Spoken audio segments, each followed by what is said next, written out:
안녕하세요. 안전한 투자로 편안한 노후 준비 중경투 TV입니다.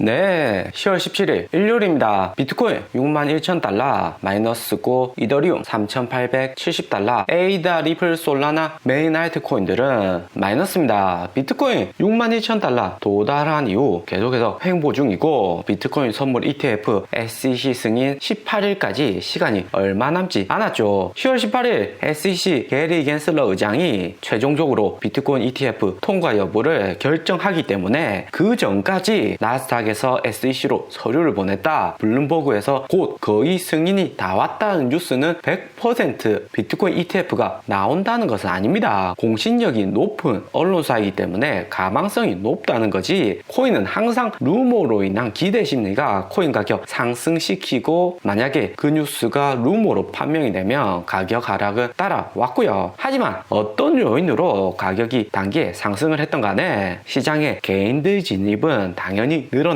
우선적으로 비트코인으로 개인들이 투자한 자금이 비트코인 조금 하락이 와서 손실을 입었지만 다른 알트코인 통해 가지고 만회하려는 심리가 매우 강하고요. 비트코인 10월 18일 한국 시간 19일 화요일에 비트코인 ETF 승인 여부가 확정이 납니다. 그 전까지는 비트코인 현재 가격이 인플레이션 해지용으로 상승한 것이다 볼 수가 있는 거고요. 10월 16일 전체 공지를 통해서 분할 매도 이제는 준비하시라고 전달을 드렸습니다. 절대 전량 매도가 아니라 30% 분할 매도이고요. 분할 매도 기억하셔야 됩니다. 분할 매도 하는 것은 단기에 급락오지 않을 듯 하지만 20일 넘게 지속적으로 상승하고 있고, 알트코인에 추가적인 자금이 들어온 것이 아니라 순수하게 비트코인, 이더리움 위주로만 상승을 하고 있고요. 또 비트코인, 이더리움이 가격이 고점이다 생각이 될 때쯤에는 스스로 오늘처럼 가격이 조금 하락하면서 조정을 하고 있습니다. 투자자들이 상당히 신중하게 움직인다 볼 수가 있는 거죠. 그래도 이제는 슬슬 현금화 준비를 해야 되고요. 무엇보다 11월 4일 새벽 4시 미국 FOMC 회의에서 테이퍼링 잠정 결정을 할 수가 있는 거고요. 테이퍼링 한다는 것이 정확하게 11월이나 12월 어느 기간에 할지는 확실하진 않습니다. 개인들이 알기는 어렵죠. 하지만 11월 4일 전에는 테이퍼링 공포는 9월 20일하고 마찬가지로 매우 강할 것으로 보이고요. 롱청산 또 나올 수가 있습니다. 현재 코인 시장에 개인들 많이 들어왔죠. 폭락장에 우왕좌왕하다가 저가에 매도할 가능성 존재하고요. 이번 FOMC 이후 하락장에서는 9월 급락보다는 8월하고 비슷한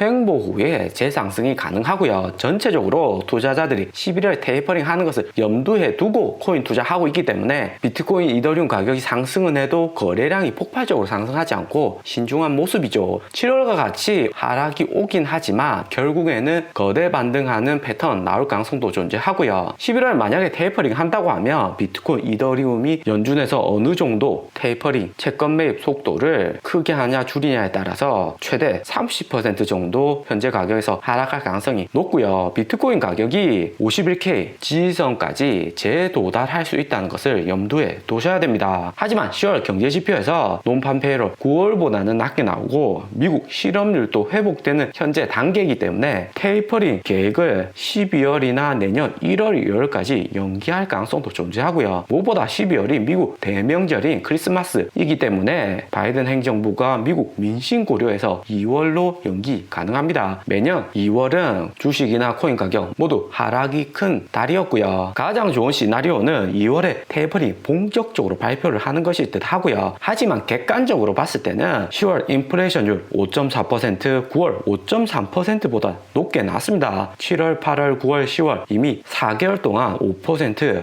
인플레이션율 계속 나오고 있고, 코어 인플레이션율 근원 물가도 4%로 전월 4%대와 동률로 나오고 있고요. 그런데 기본적으로 시장은 긍정적이고요. 리스크 수준을 30% 정도 책정을 하고 분할 매도도 거기에 따라서 30% 간격으로 매도를 하는 것을 추천을 드립니다. 리스크 크기에 따라서 분할 매도 비중을 달리하는 것 뿐이고요. 11월 4일 테이퍼링 발표도 중요하지만 하지만 무엇보다 우리가 중점적으로 봐야 될 것은 개인 투심이 어느 정도 시장에 들어왔냐 하는 것입니다. 코인의 개인 투심을 책정을 할 때 비트코인 도미넌스 거시경제지표 다양하게 많지만 최근 들어서 해외 전문가들은 스텔라 루멘 가격을 가장 중요하게 보고 있고요. 스텔라 루멘 가격이 상승한 것이 나쁘다, 좋다 하는 것이 아닙니다. 우리 리플이 11월 리플 스웰했기 때문에 리플하고 비슷하게 상승을 보여주는 스텔라 루멘도 11월 큰 상승이 가능하고요. 또 리플 투자하는 개인들이 리플 오르면 스텔라 루멘 또 높은 상승 패턴을 알고 있기 때문에 8월 이후에는 리플보다 스텔라 루멘에 먼저 투자하는 경향이 존재합니다. 그렇기 때문에 5월 이후에 개인들 투심을 볼 때는 리플보다는 스텔라 루멘 가격을 보면 좀 더 개인 투심을 알기에 적합할 듯 하고요. 스텔라 루멘 가격 올해 1월부터 9월까지 스텔라 루멘 가격이 급등하고 RSI 과매수 상태일 때 코인 가격 하락이 같이 나오는 경우가 많았습니다. 최근 8월 9월 스텔라 루멘 RSI 과매수 진입으로 진입하고 비트코인이나 이더리움도 추가 하락을 했고요. 스텔라 루멘 가격이 10월은 8, 9월보다 더 높을 수도 있겠지만 스텔라 루멘 투심이 알려주는 RSI 지표가 매우 중요합니다. 10월 초부터 비트코인 5만 달러, 이더리움 3,500달러 지점에 충분히 매도 시그널 드릴 수 있었는데 참고 참은 게 여기 스텔라 루멘 RSI가 안 올라와서였고요. 스텔라 루멘 RSI가 68% 과매수 라인 터치를 안 했다는 것은 아직까지 시장이 더 상승할 수 있다 볼 수 있고 개인들 진입이 진행 중이라는 거죠. 하지만 이번에는 스텔라 루멘 RSI 68% 과매수 라인을 터치를 했기 때문에 조심할 필요가 있다고 하는 겁니다. 기관들은 현재 개인들 진입하고 있다는 것을 잘 알고 있죠. 그리고 가장 조심해야 되는 것은 비트코인 선물 미결제 약정 볼륨인데 선물 미결제 약정 볼륨에서 수치가 높기 때문에 개인의 탐욕 지수가 역대급이다. 이전 영상에도 강조를 많이 드렸습니다. 그렇지만 높다고 무조건 대규모 청산이 나오는 것이 아니고 높아도 숏 포지션도 상당히 가져갈 듯 하고요. 때문에 최근에 보면 선물 볼륨이 높지만 롱 청산보다 숏 청산이 많아서 코인 가격이 급등을 하는 거죠. 하지만 중점적으로 보셔야 될 것은 선물 가격하고 현물 가격, 여기 검은색이랑 주황색, 검은색이 주황색에 역전되는 구간 9월 7일처럼 선물이 현물 가격 터치하는 지점을 정말 조심해야 됩니다. 9월 7일 비트코인 6만 개 롱 청산 나왔고 5월에도 슬쩍 스쳤는데도 비트코인 10만 개 청산이 되었고요. 4월에도 수치를 보면 매우 근접한 것을 알 수가 있습니다. 그럼 바이낸스 거래소는 아직 터치 안 했는데 더 오를 수 있는 거 아닌가 생각도 할 듯 합니다. 최근 장세를 주도하고 있는 미국 중남미 선물 투자자들 FTX 거래소 선물 투자 현황 보면 이미 선물 가격이 현물 가격을 초과했고요. 고점에서 좀 더 횡보하면서 면적을 키울 수도 있는데 9월 7일처럼 개인들한테는 기회 주지 않고 바로 급락이 나올 가능성이 존재하기 때문에 분할 매도 준비하시라 공지를 드린 겁니다. 다수의 해외 코인 전문가들이 9월 20일 테이퍼링 전에 고변동성 나오고 알트코인 좀 더 상승할 것이라고 전망을 했지만 9월 7일 기관들은 미리 예상을 깨고 매도를 했고요. 이번에는 다들 조심하는 분위기가 많아서 10월 초반에는 하락이 오기는 힘들고 중순쯤에는 조정 들어갈 가능성 매우 높고요. 그리고 비트코인 횡보하거나 소폭 하락할 때는 이더리움 위주로 다시 자금이 들어가고 메인 알트코인, 잡코인으로 상승하는 패턴이 일반적으로 보여왔던 패턴인데 10월에는 비트코인 상승 이후 이더리움 상승하는 패턴까지는 유효했습니다. 하지만 이더리움 상승한 이후에는 리플, 도지, 에이다가 같이 상승하는 것은 아니었고요. 오히려 3단계 뛰어넘어서 4단계 시총 작은 김치코인 위주로 투자하는 개인 투자자들이 더 많았습니다. 그런데 이것은 FTX 거래소의 거래량 늘어났듯이 미국 중남미 개인 투자자들이 상당히 초보적인 투자 패턴을 보여주는 것이다 생각이 들고요. 이 패턴이 자리를 잡으려면 일단은 비트코인, 이더리움 가격이 다시 한번 눌려주고 그 다음 비트코인, 이더리움, 라지캡, 메인코인 순서로 상승이 가능해 보입니다. 그렇기 때문에 매도를 하시더라도 비트코인, 이더리움만 어느 정도 비중을 조절하시고 메인 알트코인들은 여전히 10월 큰 상승이 없었기 때문에 2주 정도는 홀딩 하시면서 시장을 좀 더 관망해 보시고요. 그리고 스텔라 룸에 500원 도달했는데 9월에 스텔라 룸에 500원 매도하셔라 공지를 드렸죠. 수익 보신 분들 모두 축하드리고 중경투하고 같이 투자하실 때는 한 달, 두 달 너무 단기적으로 보지 마시고 3개월, 4개월 꾸준히 투자하셔라 추천드립니다. 스텔라 루멘이 빠르게 상승은 못했지만 한 달 정도 걸려서 목표가에 도달을 했습니다. 이제는 스텔라 룸에 50% 이상 매도를 하셔야 되는 거고요. 이더리움 이더리움 클래식, 도지코인 샌드박스, 코스모스도 마찬가지고요. 10월하고 12월 중간중간 변동성이 더 나오긴 하겠지만 충분히 목표 가격 이상 상승이 가능합니다. 하나 둘 누가 먼저 상승하냐 속도의 차이이지 충분히 20% 이상 급등이 나올 수 있는 코인이기 때문에 적절한 비중으로 홀딩을 하시고요. 그리고 어제 끝난 미국 장세는 이번 주부터 본격적으로 미국 빅테크주 실적이 발표가 되기 때문에 S&P, 다우, 나스닥 3대 지수 모두 가격 상승이 좋았습니다. 무엇보다 우리 테슬라 843달러까지 급등을 했고 3월에는 10월 20일 3분기 어닝에서 또 역대급 매출하고 영업이익 나올 것이 확실하기 때문에 사전에 가격이 상승을 하죠. 그리고 이번 주 20일 3분기 어닝을 앞두고 있습니다. 테슬라 3분기 어닝에서 테슬라가 비트코인 추가 매수할 수도 있는 거지만 테슬라가 비트코인 매도하지 않고 홀딩하고만 있다고 해도 이번 주 한 주 추가적인 상승이 가능하고요. 오늘의 영상은 여기까지입니다. 좀 더 디테일한 투자 정보가 필요하신 분들은 커뮤니티로도 자료가 공유되니까 멤버십 가입과 구독 부탁드립니다. 감사합니다.